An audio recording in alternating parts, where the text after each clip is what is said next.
Yang ini juga ramai dibicarakan Saudara. Hakim MK diminta menghapus uang pensiun bagi anggota DPR. Pembayaran uang pensiun selama seumur hidup dinilai tidak tepat, mengingat banyak anggota DPR yang bekerja hanya satu periode namun menerima uang pensiun seumur hidup.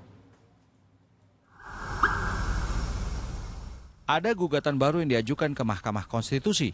Psikiater Lita Linggayani dan Samsul Jahidin yang berstatus mahasiswa minta Hakim MK menghapus uang pensiun bagi anggota DPR. Mereka beralasan pembayaran uang pensiun seumur hidup yang diterima mantan anggota DPR memberatkan keuangan negara. Terlebih, tidak sedikit anggota dewan yang hanya menjabat satu periode namun tetap menerima uang pensiun seumur hidup. Sebenarnya, berapa sih uang pensiun yang mereka terima?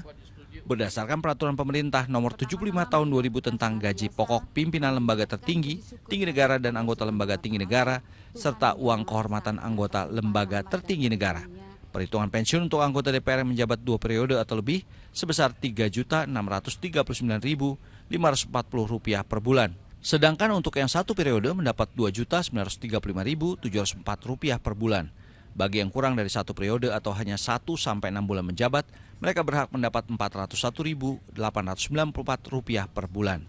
Lalu bagaimana pimpinan dan anggota DPR menanggapi gugatan penghapusan uang pensiun tersebut? Kita hargai aspirasi, tapi semuanya itu ada aturan yang kita lihat dulu aturannya. Jangan, maksudnya tidak bisa kita hanya berbicara kepada satu lembaga atau lembaga, tapi aturan ini kan menyeluruh, jadi kita lihat aturannya aja. Ya sebenarnya kalau anggota DPR itu kan hanya mengikuti karena itu produk undang-undang yang sudah ada sejak beberapa waktu yang lalu. Nah, apapun itu kami akan tunduk dan patuh pada putusan Mahkamah Konstitusi. Apapun yang diputuskan, kita akan ikut. Jadi menurut saya masa bakti tetap dihitung. Jadi seandainya masa baktinya 5 tahun, maka ada persentase yang lebih kecil lagi.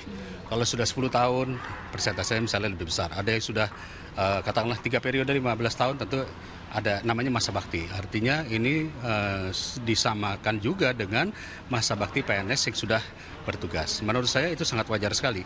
Ya, sangat wajar apabila kalau baru satu periode tidak perlu harus seumur hidup. Selain uang pensiunan bulanan, anggota DPR juga berhak mendapat tunjangan hari tua sebesar Rp15 juta yang dibayarkan hanya sekali. Sejak Undang-Undang Nomor 12 Tahun 1980 diberlakukan, ada 5.175 mantan anggota DPR yang tercatat sebagai penerima manfaat pensiun. Dengan jumlah mantan wakil rakyat sebanyak itu, jumlah uang yang dikeluarkan setiap bulan dianggap memberatkan keuangan negara.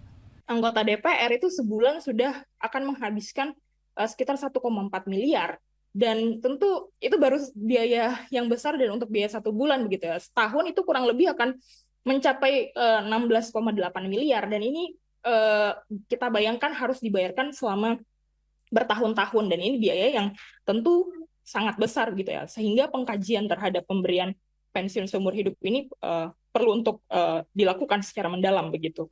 Tidak hanya mantan anggota DPR, hakim di Mahkamah Agung dan anggota Badan Pemeriksa Keuangan juga disebut menerima tunjangan pensiun jika mereka sudah selesai menjabat. Tim Liputan Amnesty TV melaporkan.